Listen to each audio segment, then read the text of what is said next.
This was my second train ride of the night. The way it started didn't promise anything better than the last one. Freezing wind tearing at my face like sandpaper and razors, ice hard and slick under my hands and feet. And somewhere in the background, the wail of sirens, the city howling after me. New York sped by in fast forward. Dark rooftop water towers and a dead forest of antennas and chimneys, all a blur. When the train he was riding slowed down, Gogniti made his move.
It's Payne! He's coming down the stairs! Shoot the bastard! Okay, boss, you got it. No problem.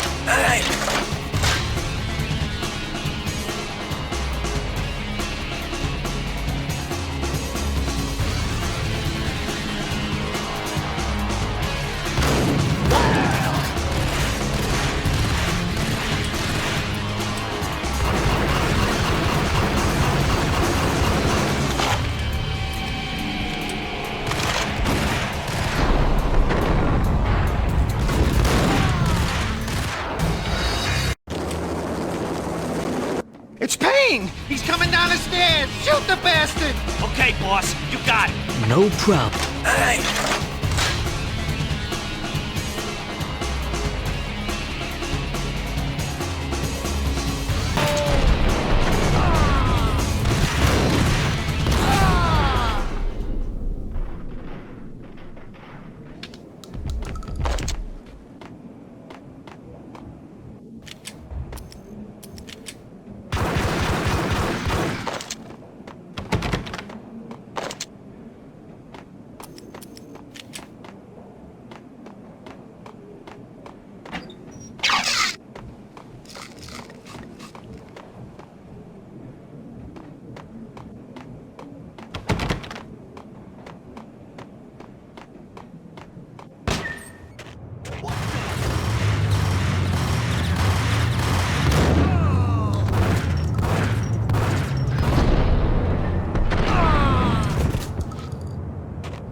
Payne!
Gun him down!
Max Payne has nowhere left to go. We are very close to capturing him. You'll get a full statement then. Right now, I've got better things to do, ma'am. That was Deputy Chief Jim Bravura from the NYPD with no further comment at this time. Apart from his suspicious food habits, I figured Bravura to be one of the good guys. Fate had just dropped us on different sides in this. But when it came to capturing me, he was way out of his league. I had already ditched the cops a couple of rooftops back. For now.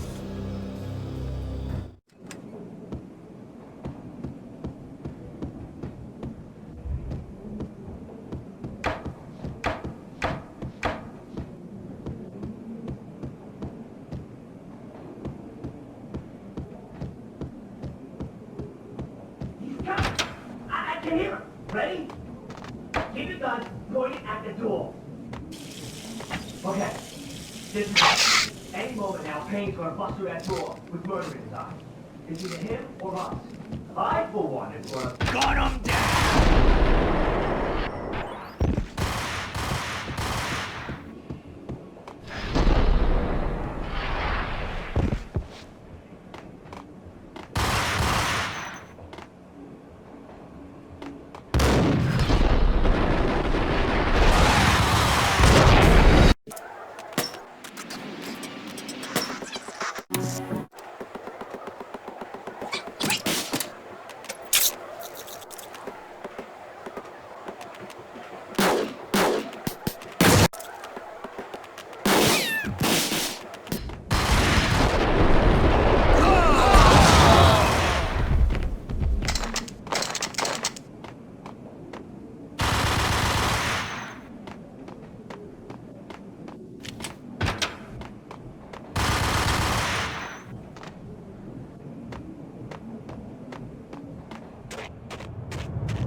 stupid, goddammit!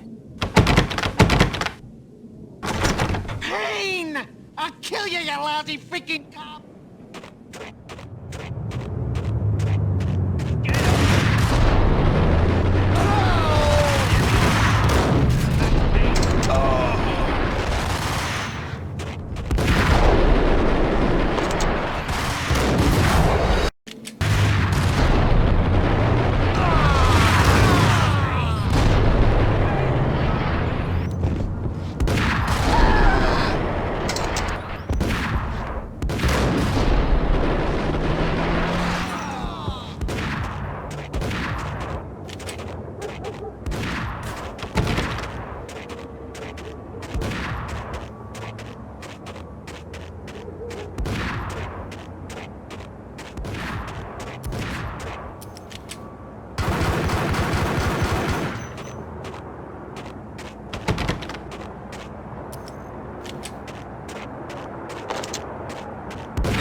Gogniti ran out of steam in a dead-end alley with steam boiling out of the sewer grates like all the fires of hell were burning high beneath us. It was shakedown time. Where's Lupino? Screw you! Bad start, Vinny. Police brutality! I rate pretty high on that. You can't just hurt me in cold blood! Just keep telling yourself that.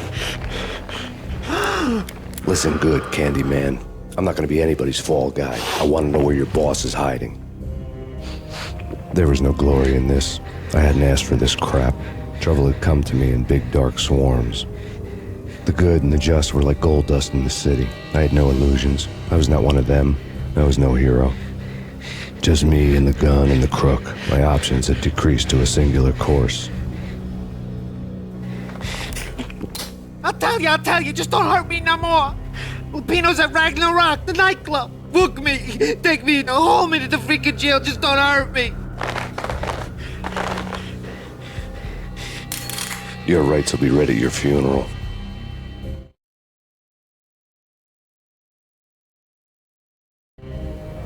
Ragnarok was Lupino's private nightclub, a den of drugs built into an old theater. I knew what waited inside. V-head junkies ready to explode in random acts of senseless violence, and Lupino's goon squad, the worst stone-cold killers this side of hell. Ragnarok was as inviting as a headache, flickering and flashing to a machine gun beat. The belly of the nightclub was a gothic theme park that began with bondage games and led to the nasty stuff from there.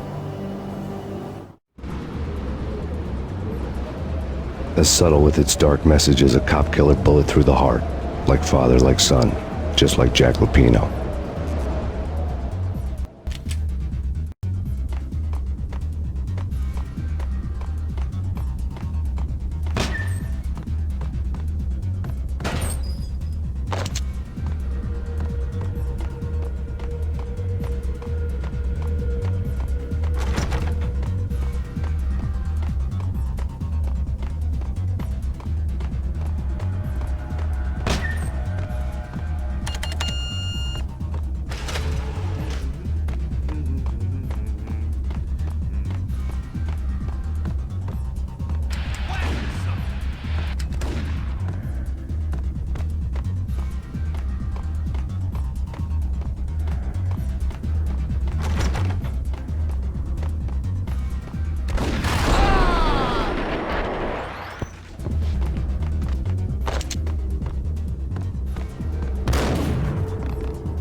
The book had never been a bestseller.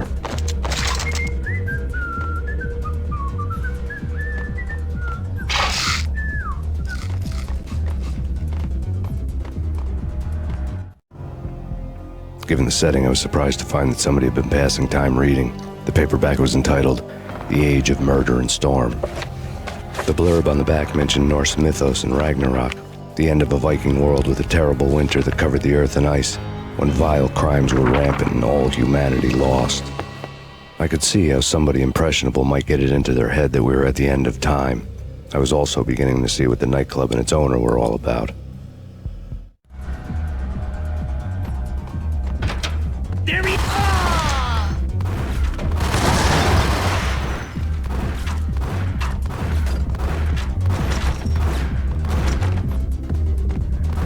Hold it!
Books on the occult had been piled on the table.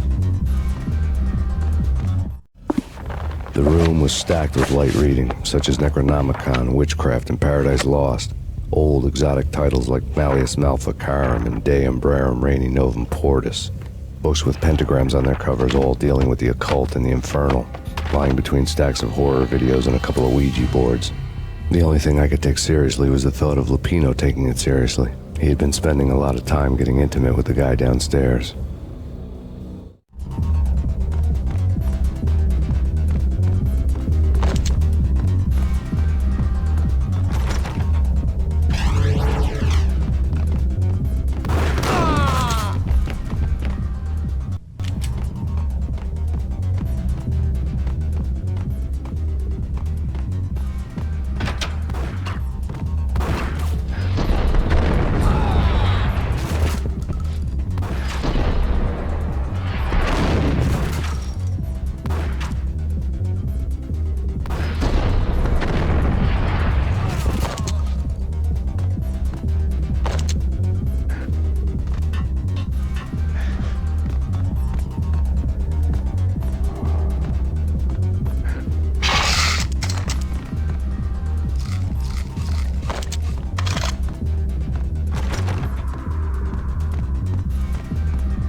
The backstage area led to Lupino's inner sanctum. The hot air inside was like an invisible wall, thick with incense and something else, a sickly sweet smell that made you gag. This was the rotten core of the Big Apple. Lupino lurked somewhere ahead, like a spider at the center of his web, waiting. The vapors in the air started to make my head swim. Torn pieces of a letter lay scattered on the sofa.